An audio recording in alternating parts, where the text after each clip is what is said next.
To be honest, when you think about it, most of my channel is just me trying to convince myself of things that I would like to believe about myself, and then saying them for long enough until the narrative comes true, or things that I think would be interesting to experience in reality, and then just trying to meme myself into experiencing them in reality. And of course, the most bizarre thing about this is that the most true things, the things that have been the most bizarre about myself, are things that I've emphasized the least. Like the fact that I've almost died multiple times, for example. Like the fact that I've been abused up and down the list. Like the fact that I came from a deeply, deeply impoverished household in the middle of the woods under a string of circumstances that make no sense, and with a family that's very eccentric, unique, strange, dysfunctional, etc. There are so many things you can list that, or just experiences that I've had. The fact that during the year in which I went to the mental hospital twice, lived in 5 different states, and had a constant cascade of bad thing after bad thing happening, things that would kill the average person, and so on, homelessness, etc. Uh, if you go down the line, go down the list, I can give you more bad experiences than probably anyone you've ever known has had. Especially early life stuff. Like it's just over and over and over again, and a lot of it is it what or was experienced in such a way that it can't really be related to by most people. Like most people don't have an experience similar to that, even if they've been through something similar to that, because of the peculiar way in which it occurred, especially not in the long string of bad things that occurred one after another. And yet, the things that I appear to emphasize so much are the fantastical, ideological, and introspective elements of a personality that simply doesn't exist, or aspects of myself that I've decided to emphasize so much that they've been memed into something that was never reflective of reality in the first place, but based off of it. And so, when we go down the list, uh, it comes off as really bizarre to me looking back through some of these videos. Like there are periods in 2019, brief periods, I would say, like the letting the cat out of the bag era, where I was, just trying really hard to be a sociopath. Like, you could say that those periods are me trying to justify things to myself and trying to make sense of things to myself through a narrative, through emphasizing specific things a whole lot in order to be conducive to a specific identity that I wanted to adhere to, while de emphasizing actively other things that act in rejection to that identity, that contradict it. Um, and that was clearly some mental gymnastics, but that wasn't most of the year. And I think I look back on that year with so much fondness, not because of the naivety that led me to coming to conclusions like that, but because those conclusions that I ultimately came to and then left were but a blip on the year overall. Most of that year was talking about things conceptually. It wasn't this self analysis that's become my channel since the beginning of the year. A lot of it was just exploring ideas, telling stories, exploring ideas, and talking about many things through the lens of my own perspective, but done in a way with more aesthetic coherence. A sense that this shot was placed here in order to um, in order to give off a certain aesthetic that may not be super polished, but the opposite. That the idea is to be edited in such a way that you get a sense of distortion and darkness and ooh, oh, whoa type vibes. Um, Overall, the year feels a lot more full. Like I was very excited about content at the time, and I had a lot of things to say, and I cared about what I was saying, and I was finally able to say with enough confidence, with the level of skill that I had been wanting to build up to throughout my entire career on YouTube up to that point, I was finally able to say those things with that oomph, with that technical skill, and there would be ideas that I would have repeated, or ideas that I did repeat, I should say, that I talked about in the past that I constantly found new ways of framing, new things to add to the concept, new ways of rewording it that were just new enough to keep the viewer enticed and to keep myself enticed and to add to the conversation overall, even though ostensibly it was about the same thing. There was always a sense of progress. There was a sense that, I was really enjoying what I was doing with these videos. And now it feels like I'm just on a hamster wheel going back and forth between, I had this conclusion about the reason I think things. No, it's actually this conclusion about the reason I think things. Maybe it's this one now that I've come across this new piece of information, or now that I've decided to stop suppressing this one aspect of my personality, or now that I've decided to finally think about this childhood event that I've been ignoring this whole time.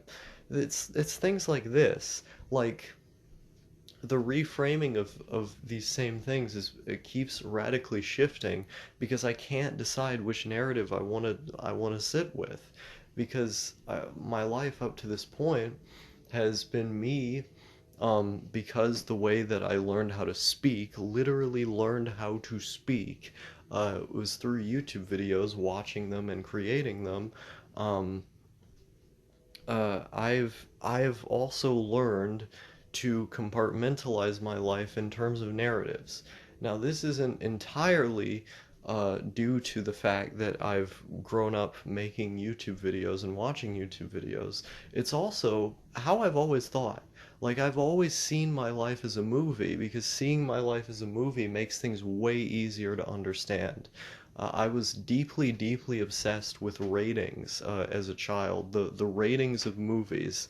And when I would see a contradiction in the ratings of a TV show or a movie or a video game, I would like get upset because I felt like the system of logic for how the rating systems would operate was being contradicted, and I like would categorize in my own head all of the different rating scales that movies, games, etc. would have, and like, why is this rated M? Why is this rated E? Why is this rated Y7, etc. I obsessively categorized these things in my head, the same way that, as soon as I got onto the internet when I was like 8 years old or whatever, I just obsessively read Wikipedia articles and stuff on game facts about video games. So all I wanted to know was absolutely everything I could possibly know about games. It was like my brain was just meant to put these things, compartmentalize them into data. I really liked like feeling as though I completely understood the logic behind something, and that there was a system behind it, that there was like a system behind it making sense.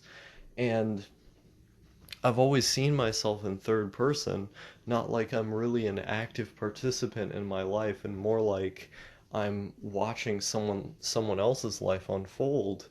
And so I think that's part of this whole like emphasis on seeing my life as a movie, because like I can't really understand other people or the world except through media. Media has been the only thing that makes sense to me. When I watch anime, for example, the facial expressions are so much more clear. Like, I can understand, okay, this is what a character is feeling if their eyes and face is like this. And I won't be able to get that with a normal person. Like, if I look at a normal person's face, it's much more difficult for me to tell what they're feeling. When someone makes a joke, most of the time I don't understand sarcasm. Most of the time I'll be asked a sarcastic question or given a sarcastic statement, and I'll respond to it like it's a real question or statement. Like, I literally don't understand people. People literally don't make sense to me. They never have. And anytime I've pretended I have, I've understood marketing or psychology, it's just been in a desperate attempt to ameliorate this problem I've always had.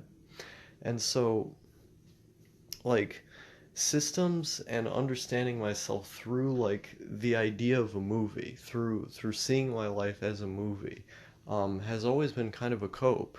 It's been the only way that I can make any sense whatsoever of things, and as a result of relying so heavily on the simplicity of that, um, I've also ran into problems with conflicting narratives. Deciding that one narrative of the movie is linear enough to make sense, but then seeing the contradictions of it and then realizing, oh, it needs to become more lateral. This narrative has some plot holes. Maybe it ought to be restructured somehow. Oh no, it looks like the movie has taken a fundamentally different shape now, and now all of a sudden the story's shifted. Got the story switching on you? Story's switching on you now. And and then it's all confusing to whoever's watching it play out, or rather watching my explanation of how it played out, because I can't seem to make up my damn mind on what the plot is and its core themes, or even the basic character motivations. Um, and maybe that makes me seem like a clout chaser or something, but it's genuinely a product of confusion. Like it's it's partly a product of confusion about myself, trying to make sense of my own experiences. If you watch Why I Do Things Part 1 1.5, I talk about how maybe the upbringing I had led me to having sort of an unstable identity. Um, but even disregarding that, it's also like, again, wanting to will myself into being a certain thing, wanting to will myself into being something that I'm not, either for aesthetic reasons, like, I really like the idea of being this person on a visual and emotional level, or some other reason. Reasons that are too complex to go into without going into specific examples of all the different people I've wanted to be or tried to convince myself that I was. The point I'm making here is that a lot of the content on here can be whittled down to that, can be whittled down to trying to build a new self fulfilling prophecy, trying to have some kind of grander narrative that I ascribe myself to that I ultimately can't fit into. And the process of realizing that and then going back to the drawing board. And I realized that the only way to really solve this is to maybe take a step back from self analysis and experience more things. Then go back to the drawing board and decide, maybe it isn't one thing or another. Maybe it's all of these different things at once. And maybe there's a degree to which I can't understand a lot of these. Or maybe there's a degree to which I just don't know. I've been saying I just don't know a lot more lately. And it seems kind of in opposition to the spirit of 2019 that I keep longing for. The happiness I felt during that time of being able to buy into one ideology, being able to buy into one belief system, being able to buy into my hobby, what I really cared about with videos, back when I had more things to say other than just relaying to you my thought processes as they occur, or trying to make myself be one kind of thought process as it occurs. Back when things were more fun, back when I felt happier. And I know I can't go back to that time. And I know I don't want to go back to that time. Because as you can no doubt tell, there were some problems there. So I gotta figure out what happiness means to me. And I gotta figure out how I can get there. But standing around and talking about why one thing did or didn't happen within the linearity of a specific narrative doesn't seem to be conducive to anything substantial that gets me there.